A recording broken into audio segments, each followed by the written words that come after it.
Stunning news today on the front page of the New York Times. Pulitzer Prize winner Mark Mazzetti reports that Saudi Arabia has told the U.S. government that it will sell off hundreds of billions of dollars worth of American assets held by the kingdom if our Congress passes a bill that would allow the Saudi government to be held responsible for the attacks on September 11.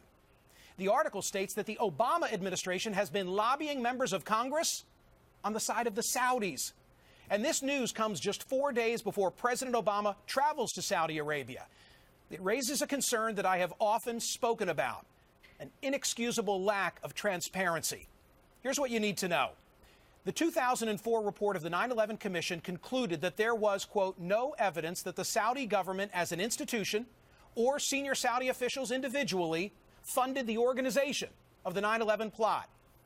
But two 9/11 Commission members, former Senator Bob Kerrey and former Navy Secretary John Lehman, have both told me on my radio program that the Commission did not exonerate Saudi Arabia.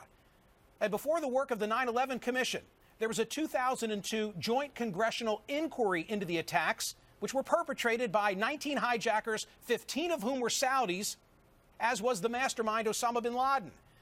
28 pages from that report have never been publicly released, and some who've read them say that they cite evidence that Saudi officials living in the United States played a key role in the plot.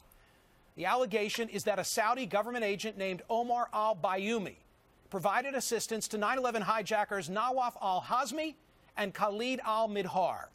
President Obama has long promised to unseal these documents, but he hasn't, and that's a disgrace. Never forget, that's the refrain we often repeat with regard to the events of September 11.